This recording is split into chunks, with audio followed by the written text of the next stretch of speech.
Hello বন্ধুরা, নতুন একটা ভিডিওতে সবাইকে ওয়েলকাম। তো বাড়িতে এসে কাজে লেগে পড়েছি, এটাই তোমাদের সাথে শেয়ার করছি। তো কখনো নতুন হয়ে থাকলে সবাই একটু ফলো করে দিও। আর দেখো ঘরটর আমার পরিষ্কার হয়ে গেছে, সেটাই তোমাদের সাথে শেয়ার করলাম। মাহির সোনাকে বসিয়ে দিয়েছি ঘর পরিষ্কার করে, আর ব্যাগগুলো তো গোছানো হয়নি এখনও, কালকে ধুবো।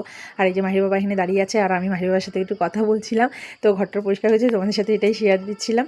আর তারপরে দেখো পরিষ্কার করতে করতে হালকা হালকা কিন্তু দেখো তোমাদের সাথে বাইরেটা শেয়ার করছি, একটু একটু মানে অন্ধকার হতেই চলেছে, মানে বিকাল গড়িয়ে। তো দেখতে পাচ্ছ, তারপরে মনে হচ্ছিলো সব পরিষ্কার করে মনে হচ্ছিলাম একটু শুয়ে পড়ি। তো শুয়ে একটু রেস্ট নিচ্ছিলাম, তো তাও শান্তি নেই। এখন খাবার বানাবো, সব কিছু বাসন বাসন ধুয়ে। তো ফাইনালি দেখো আগেই তো করে রেখেছিলাম ভিডিওটা, এখন এডিট করছি, মানে ভয়েস দিলাম। তো দেখো এদিকে আমি দেখো ঝাড়ু টাড়ু দিয়েছি। তো তোমার বাগানের পিছনে চলে এসেছি, যেখানে আমি ভিডিও করি। এদিকে আমার পিছন দিকে একটা উঠান বলতে পারো। তো এই দেখো এদিকে ঝাড়ু দিতে চলে এসেছি, এসে দেখি আমার বাগানে অর্ধেক ঝুন্নি কেটেছে। দেখো মানে অর্ধেক অর্ধেক পাতাগুলো সব কেটে দিয়েছে বাগানের লোকগুলো।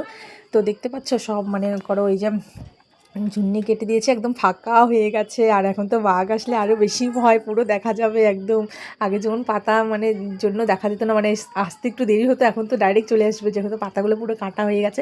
তো বাগানটা আমার অনেকটা ভালো লাগতো আগে, আর এখন দেখো পাতাগুলো কেটে দিয়েছে, এটা আরেক রকম সুন্দর লাগছে। তো দেখতে পাচ্ছ বন্ধুরা গাইস, এই তো আমি এসে এদিকটা পরিষ্কার টরিষ্কার করে নিচ্ছি, আর একটু ঘুরে ঘুরে দেখছি। মাহির বাবাকেও বলছি দেখো এদিকটা ফাঁকা, ওদিকটা মানে সুন্দর লাগছে, এগুলো বলছিলাম। তো দেখতেই পাচ্ছ। তো তারপরে দেখো আমি সব পরিষ্কার করছি, তাই জন্য ভাবলাম তোমাদের সাথে একটু শেয়ার করি। তোমরা তো বলো খালি আমি ভিডিওই করি। তো দেখো আজকে তোমাদের সাথে অল্প অল্প করে কাজ শেয়ার করছি, কারণ সবটা তো আমাদের ক্যামেরার সামনে দেখানো যায় না, না। তো যেটুকু পাচ্ছি ওটুকু তোমাদের সাথে দেখাচ্ছি। তারপরে দেখো সামনটার ঘরটর মুছে নিলাম, মুছে নিয়ে তারপরে দেখো সামনটা সিঁড়িটাও মুছে নিয়েছি, কিন্তু উঠান ছাদ দেওয়ার জন্য আবারও জল লেগে যায়, সেজন্য দেখো আবারও তোমার এই জল ঢেলে উঠান টুঠান পুরো ঝাড় দিয়ে দিচ্ছি। কারণ 4 দিন বাড়িতে ছিলাম না, তা দেখতেই পাচ্ছ পুরো কাদা কাদা কি পাতা টাতা পড়ে অবস্থা একদম কেমন হয়েছিল। তারপরে দেখো সব ঝাড়ু টাড়ু মেরে আমি অনেকটা সময় লেগেছে জানো, 1-1.5 ঘন্টা লেগে যায় এরকম।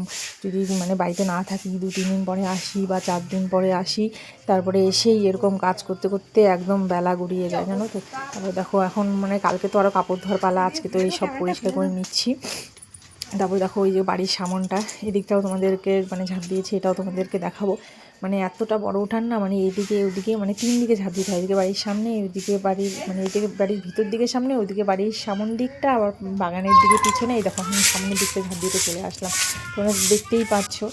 তো দেখো সামনের দিকে এখন ঝাঁপ দিয়ে একদম গেট খুলে আমি রাস্তাটাও ঝাঁপ দিই। তো তোমাদের সাথে শেয়ার করছি আজকে আমাদের পুরো বাড়িটা।